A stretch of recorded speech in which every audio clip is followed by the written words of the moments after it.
মৌসুমী বায়ুর প্রভাবে রাঙামাটিতে চলছে থেমে থেমে টানা বৃষ্টিপাত। 3 দিনের মাঝারি থেকে ভারী বর্ষণে উজান থেকে নেমে আসা পাহাড়ি ঢলে বাঘাইছড়ির কাঁচালং নদীর পানি বেড়ে প্লাবিত হয়েছে উপজেলার নিম্নাঞ্চল। এতে পানিবন্দী হয়ে পড়েছে প্রায় 10,000 মানুষ। গত 2 দিন যাবৎ বাঘাইছড়ি উপজেলাতে টানা ভারী বর্ষণের কারণে আপনার এলাকার নিম্নাঞ্চল ইতিমধ্যে তলিয়ে গেছে, আর বেশিরভাগ ঘরবাড়ি পানির নিচে প্লাবিত হয়েছে।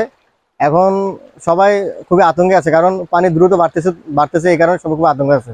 ঘরবাড়ি তলায় গেছে, এখন গরু বাছুর নিয়ে কই যামু কইতে পারি না, এখন মানে আতঙ্কে আছি। সোমবার মধ্যরাত থেকে পাহাড়ি ঢল নামতে শুরু করে, ফলে বাঘাইছড়ি উপজেলার নিম্নাঞ্চল প্লাবিত হতে শুরু করে। এতে উপজেলার সদর, বারবিন্দু, মাস্টারপাড়া, লাইনাঘোনা, উলুছড়ি এ ব্লক, পশ্চিম মুসলিম ব্লক, রূপকারী, পুরাতন মারিশা গ্রামের নিম্নাঞ্চল প্লাবিত হয়েছে।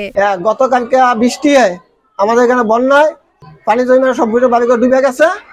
আজকে আমরা সকালে আশ্রয়কেন্দ্র অবস্থান নিয়েছি, কিন্তু আজ পর্যন্ত আমাদের কোনো পাকশাকে এবং কোনো খানা দানার ব্যবস্থা করা হয় নাই। বন্যা হলে তো আমাদের অফিসে ঢুকায় যায় না, এখনো আঠুর উপরে পানি আছে, এখন আমাদের মালামালগুলো সরানোর ব্যবস্থা করতেছি।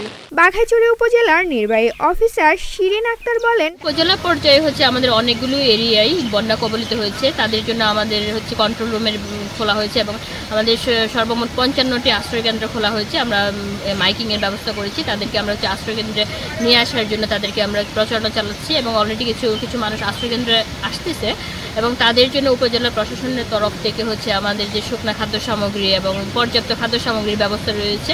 যদি কোনো ধরনের পরিস্থিতি অবনতি হয় আমরা তাদেরকে সহায়তা করার জন্য সার্বিক প্রস্তুতি আমাদের রয়েছে।